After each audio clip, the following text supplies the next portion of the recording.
Сүүлийн 1-2 хоногт концессийн гэрээгээ чим тарих хэрэгтэл яригдах боллоо. Учрыг нь мэдих санаатай жаал найдах уу? Технэн ерөнхийдөө худалдан авах тухай гэрээний л өөрчлөлт тохирсон хэлбэрийг хэлээд байгаа юм а да. Жаахан энгийнээр тайлбарлах гэж оролдоод үзвэл хэн нэг итгээд байшин бариад өгөөч тамин хэмээн захиалга өгнө. Захиалагч гэдэг нь бол үнэн хэрэгтээ төр буюу засгийн газар юм л да. За тэгээд нэг компаниг жишээ нь засгийн газрын хэрэглэх газрын даргын ахын компани байлаа гэж бодъё. Ийм сонгож гэрээ хэлцэлийгээд чи бариад үзүүлээдэх. Дараа нь би мөнгийг нь төлүүлье гэх маягийн. Ингээд захиалагч ба гүйцэтгэгч хоёр үн хөлс элдв юма тохирно. Хувийн компани бол ашиг олохын төлөө үнэтэй л дуурч таарна да. Төрийн компани бол ойлгомжтой өгөхийн л төс. Яагаад гэвэл төрийн хүч нь төрийн хүчээс. Манай Монголын төр бол янзтай өгөөмөр шүү дээ. 1 сая төгрөгийн зардал гарах юм дээр бараг загнаж хүчилж байгаад л 10-аас 20 саяыг өгнө.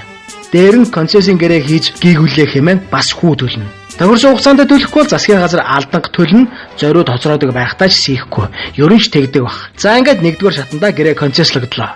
Ерөнхийдөө тохирлоо гэж хэлж болно. Харин дараа нь барьчихсан хойно ахаад цоо шинээр 8 эхэлдэг болтой юм.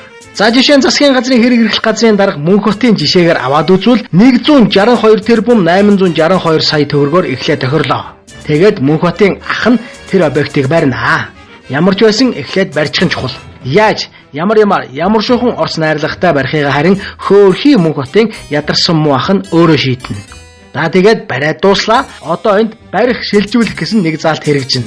Тэрийг нь ухан бодоос барьчихад 8 алцнаа гэсэн үг мөн биз? Ухаандаа би нэг нөхрийн захиалгаар мөнгөө гаргаад байшин барьлаа. Гаргасан зардлаа засгийн газраар төлүүлээд авна. Мэдээж бонусаа давхар авна. Тэр нь бараг нугарч тарах байх шүү Монголд. Ингээд барих шилжүүлэх гэсэн гэрээний үг байгаа мхойно шилжүүлдэг дээрээ ер нь юу ч болоо юм бэлээ. 5-7 ухаан хотгийн замныг иймэрхүү замаар орсон байх. Хувийн компани бариад засгийн газардаа зараад явждаг ч үлээ. Ерөнхийдөө нэг иймэрхүү маягтай юм шиг байгаа юм. Тэгсэн чинь харин сайдын суудал хувийн ашиг сонирхол хоёрыг хуулиар ангилж ялгаж салгаж өгсөн хэдий ч засгийн газрын 2 дугаар хүн буюу хэрэг эрхлэх газрын дарга ноён Мөнхөд энэ хуулийг нулимж орхиод өөрийнхөө ахын компанид тэр барих шилжүүлэх гэрээг байгуулад явчихжээ. Өөртөг нь 162 тэрбум 862 сая 200 мянган төгрөг. Ер нь бол 1 км замын өртөг дунджаар 1 тэрбум төгрөг байдаг гэж сонссон юм байна. Гэтэл засгийн газрын хэрэг эрхлэх газрын дарга ноён Мөнх хотын ахад хамааралтай компанид арай өндөр өртгөөр барих эрх олгосон юм дгүү да.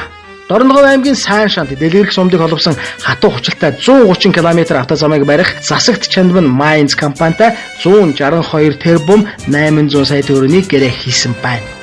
Нөгөө 1 км замыг 1 тэрбум төгрөгөөр барина гэвэл 162 км 820 м урттай замын мөнгө л дөө. Гэхдээ л Мөнх хотын ах учраас 130 км зам барахад энэ мөнгө хаваасаг. Төсөөлөн бодвол иймэрхүү л тооцоо гарч байна. 32 км 820 м замын мөнгө сулунж байна да тийм ээ.